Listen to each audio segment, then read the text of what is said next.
All right, so I'm home, and today and the last few days, I've noticed that the video I have about HIV and the end of my marriage has been getting a lot of hits, and it happens every once in a while. And to be quite honest, I never expected it to get as many views as it has, and it's not gotten a huge amount, but it has gotten more than I expected. And with it, there's, always comments and things. And there are many sweet and kind people who, bless me and things like that. And then, of course, there are questions and there are statements that are made about me and my situation and everything. And so I just decided for once and for all, because I rarely talk about anything past that conversation, that it was time for me to just finish the conversation. So I'm going to finish it right now. So I'm going to talk about it in stages, but the first thing I'm going to tell you all is why I actually tell that story. After,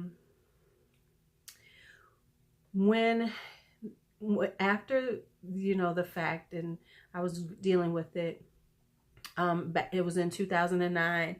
And I was, I'm a belly dance instructor, and I was teaching belly dance. I was back to teaching belly dance because I will discuss what happened between the time I found out and when this particular incident happened after I tell you about it. So it was, I was in belly dance class, and it was National HIV Testing Day. And me and my students were sitting there at the end of my class.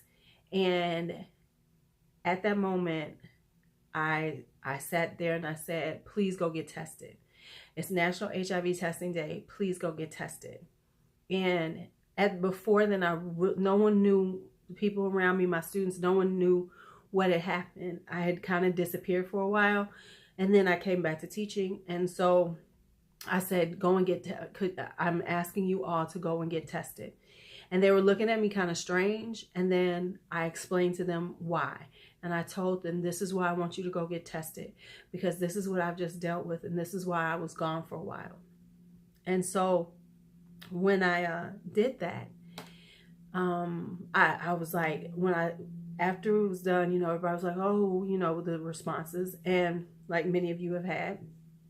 And so I went home, and I wasn't sure if I should have said anything, but at that moment, my heart said to tell these women to go get tested, because I didn't want anybody to deal with the things that I had dealt with. And that was just it. And so by the time I got home, I was checking my email, and one of my students that had been there with me sent me an email. And she said, thank you for saying that. Thank you for telling people to get tested. Thank you for talking about what happened with you. She said, because my sister dealt with that also. She said her husband had HIV and didn't tell her. She said, but unfortunately, my sister didn't find out till it was too late, and she had full-blown AIDS, and she died recently. She said, and I couldn't say anything at this point because it's just too much for me right now. But please keep telling your story to people, because they need to know this happens.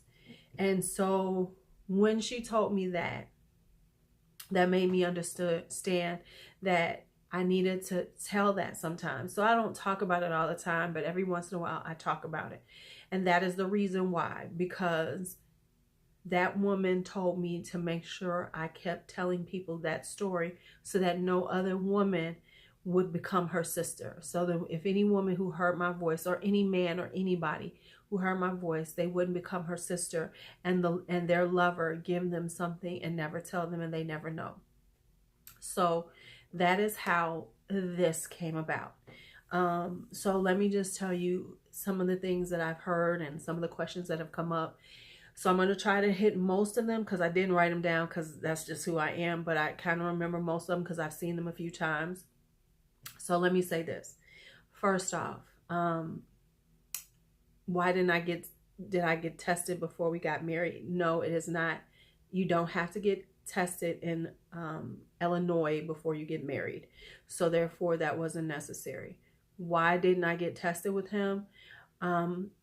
I had gotten tested when we first met, and because of his illnesses and things, and we were a couple, I thought that I knew that he didn't have it, because honestly, I had asked him when we first got together, did my kids are not his, they are my children. That was their stepfather. So it wasn't like I got pregnant and had children with him. Never happened. Why didn't I get it? I cannot tell you why I didn't, but I'm going to talk about some few things, the aftermath for me after it happened. The laws in why was he not prosecuted? Honestly, my daughter was so angry about what was happening. She did contact the state's attorney to see about it, because she wanted him to go to jail. But the state's attorney would not pursue the case because I did not contract the disease. If I had contracted the disease, then they would have gone after him. But because I never contracted it, it was kind of like a hearsay kind of thing. No, I didn't know. But of course, he could always say he told me and I'm just lying. So therefore, they just never pursued it. I was busy dealing with other things, but I do know that is the case. Was he gay? No, it was not that he was gay. He was not down low. My husband had to deal with the blood issues. He had a blood issue, and during that time, the blood supply was infected, and he got some infected blood. So that was that. Did he ever get any money for it? Later on, I do know that he did get some money for it, but I was unaware of it before he met me, and he might still be getting money. I don't know. Am I good? Yes, I am. Now, let me say this. It took a long time to get over it, and to say I should have gotten over it easy is just unrealistic. That tells me, if for a person to say that to me, means that you've never dealt with deep loss or hurt in your life, to say that it's so easy to get over it. It's a process. Am I through the process? I pretty much am. I'm good. It's been years. My life is really in a good place right now. I don't think about it anymore, except when I talk about it, and then it does bring up those memories and those feelings.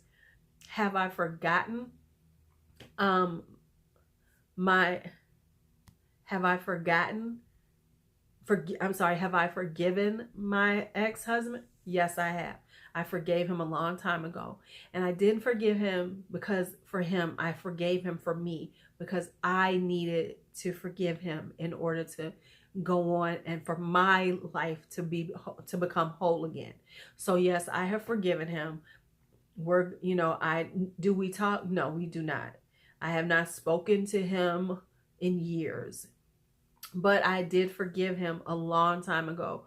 Not for him, but for me, because I had to release the anger, because I had so much anger. I had so much resentment. It was like a white hot anger if I thought of his name, that I had to let it go. And I had a moment when I said, I have to let this go. And so I had to forgive him. I think now, what happened to me afterwards? Because people keep saying, oh, she got it, she's lying. I've seen some things saying that I'm lying, and this is too much. So here's what happened. And I'm going to say something that I've never really said before. So what happened after that was when I found out that he had HIV. Now, let me say, we were going through it already. We were not happy. We were talking about breaking up by that time. And we honestly hadn't been having sex in a long time. That was out of our life. So when I went to the doctor, I told them what was going on. They asked me how long had it been since I had sex with him. I told them the last time I could remember. And so that was one thing. So when I went to the doctor, I told them I needed to have testing. I wasn't feeling well, things like that. And it took me a while to do it. At the time when I found out in June, I was just starting a job, and I didn't have health insurance at the time. And if you know anything about health insurance, there's a thing called pre-existing conditions. So I didn't want to go get tested while I still didn't have insurance, because then I would give myself a pre-existing condition and they might not cover it. So I decided to wait until I had health insurance in case of if I was infected. So That was in June when I definitely found out. I got coverage in August, but I'm gonna be real with y'all. I was so afraid. It was like I had this overwhelming fear of finding out. Even though I knew I needed to find out, I just didn't want to find out, because then if I did have it, what do I do now? Do I kill this man? What do I do? How is my life going to change? Am I going to be okay? All those things were running through my head, and I had to deal with it. So finally, there was a day in October where I said, you got to go. Someone said, you have to go to see the doctor now. And it was on a Thursday, I think it was. And I called my doctor's office, and I said I needed to come in for a checkup. And they said they had an opening on Saturday morning, which is very rare. You can call your doctor on a Thursday and get in on a Saturday.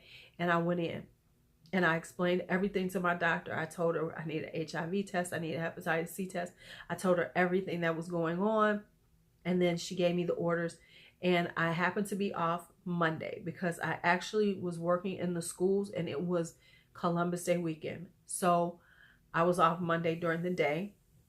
And so I said, I'm going to go in. So Monday during the day, I said, since I didn't have to work during the day, because I was working 2 jobs. I was working in the schools teaching in the daytime, and I was a dealer on at the casino. I was a blackjack dealer in the evenings. So I went, and I went to go get tested. I went to get all my testing. There were some other things I needed to be tested for and everything. I hadn't really been taking care of myself, to be quite honest. So I went and got the testing done, and I went home, went to sleep, went to work. I worked the graveyard shift. I got off early. It was like 1 a.m. in the morning.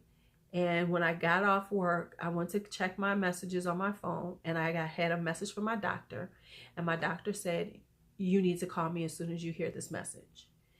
And at that point, my heart dropped, because I was like, I've got HIV. And so at that point, I was driving, on my way home, and I was like, well, I'm going to call it in the morning, because if I'm going to have HIV now, I'm going to have HIV in the morning, and I'm going to go and cry, get hysterical, whatever. But then I stopped to get gas, and something said, call your doctor now. So I called my doctor, and when she answered the phone, I answered the service guy to her. She answered the phone. I said, I've got HIV. And she was like, no, but you have anemia. And I said, okay.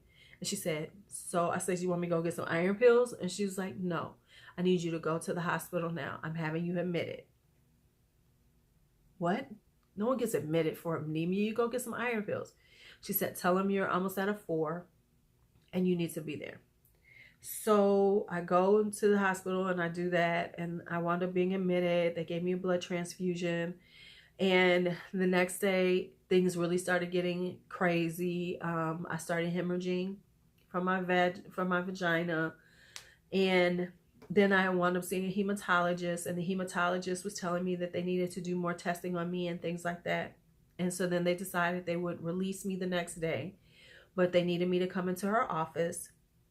And they wanted me to, because at that point they couldn't get my iron levels correct, and there was something going on with my platelets, and there was all these things going on, but I didn't quite understand. All I knew was that something was wrong, and all I could think of is, what is going on? I've never been like this. I've never been sick. So I went to the doctor's office the very next day after I got out the hospital, and she had me go in and have a bone marrow biopsy. And the reason why was because my platelets were so low and my white blood cell count was so high. They wanted me to have this they needed me to have, check my bone marrow. And my iron was super low, and they couldn't get it stabilized, and all these things were going on. And so when I go to see her, I saw that it said hematology oncology, and that's when I started going, okay, something's going on serious here. And so they gave me the bone marrow, and then I went, and then they gave me iron transfusion. So now they're no longer giving me blood, so they're just giving me straight iron. So they have me put on an IV, and they're giving me this blood, so this iron. And so while I'm sitting there, I look around, and then I get it. I'm like, they think I have some type of cancer. And that's when I broke down, when I was like, oh my God, they think I have some type of cancer. And so I still didn't know at that point which one it was, but I just understood that there's got to be some kind of cancer they think I have. So I went home. They had an IV. I still had my IV stent in because they wanted to keep doing these transfusions on me. So I had to go home with that, and I had to keep it on for, for a week. They kept changing it out or whatever. And I kept going in every day to get these iron transfusions. So during that time, I was still scared, didn't know what was happening. So later on, a couple of weeks later, after my testing came back, my results came in, she called me in, and then what she told me is that I have a rare, a semi-rare form of anemia, which my blood cells are half the size of a normal person's, so that can put me at risk at all times. And then I have a thing called ITP, and it's idiopathic thrombocytopenia, something. I can't even, all I know is ITP. And ITP mimics leukemia.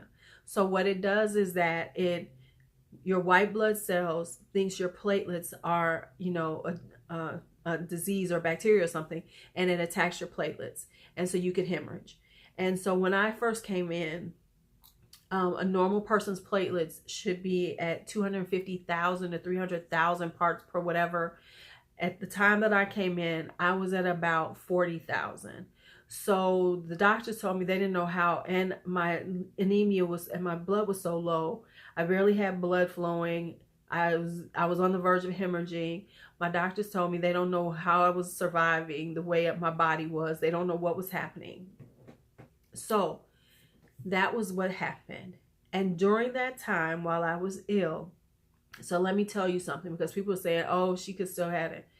During that time that I was ill, I had a standing order for HIV test, and I was getting my blood drawn every month for a year during the time that I was dealing with these illnesses very seriously. So every time I came in to have my blood checked to make sure my levels were doing okay or improving, I had my HIV test done. So for a year, I had HIV tests. And if you know anything about HIV, it can lay dormant for up to 2 years, they say. Well, I was past the 2-year point by the time I had my last HIV test during that time. And have I had HIV tests since then? Yes, I have. So I was negative. I am negative. That's it.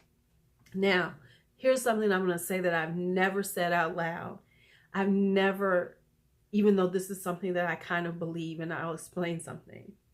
When I looked into what ITP is, because they don't know how you get it, but ITP is honestly something that people with HIV get. It's one of the kind of like, I don't know how they put it, but it's like one of those things that you can get if you have HIV. It's like as you start going into full-blown AIDS, your body can go into, this is one of those type of things like pneumonias and things. A lot of people that have HIV and go into AIDS, they get ITP. That's why they bleed sometimes, because of the ITP. So here's what I honestly believe, because before this time, I was pretty healthy. My immunities were really good. I rarely got sick, and if I got sick, I was over it in a day or two. I get a cold, it'd be just like a little cold, and I'm good. Now, since all this has happened, my immunities are out of whack. I get sick, and I can be down for days and weeks at a time with just a cold or a flu, where I never was like that. I honestly, I think that there was a possibility that I was possibly infected. Now, I don't know, because I'm HIV negative, but I honestly do think that maybe my body fought off whatever infection I got. And I don't know what infection I got, but whatever infection I got, my body fought it off so hard that now my immunities are out of whack. So no, I don't have HIV, but I do think that I did receive something from that time based on the longevity of my exposure that I didn't know about. So that's what I have for you guys. It's really hard for me to talk about it any more than what I've always said, because that's always been where I stopped. I tell the story and I tell people that I'm HIV negative by grace. I am. I'm Hep C negative by grace. I'm negative on both points, but I rarely talk about what happened afterwards. So afterwards, I was sick for quite some time. And I was dealing with health issues that I had never had to deal with. Now, my anemia is hereditary. Apparently, I've had it all my life, but it never affected me. I had always been pretty healthy. But during this time, my body went out of whack and everything crashed down on me. So I also want to say, since I'm here talking about it, that please take care of yourself. And sometimes, especially women, we tend to take care of everybody around us. And that's what I did. I took care of him because I knew he had illnesses. I took care of my children and made sure they were okay, but I didn't take care of myself. And so I want to say it's important that you take care of yourself also, because oftentimes we're the mothers. We're, taking care of this person. We're taking care of family. We're doing all these things, but we don't look out for ourselves. And during that time, that's what I learned also, was that I didn't take care of myself. I took care of everybody else around me, and I didn't take care of me. So please take care of yourself. I hope this answers many of your questions, many of the things that people have said. But here's the one thing I am going to say. There's been many really mean and nasty comments. Now, to be quite honest, they don't bother me, because if you know anything about me, those words don't bother me. I just look at them and go, ugh, whatever.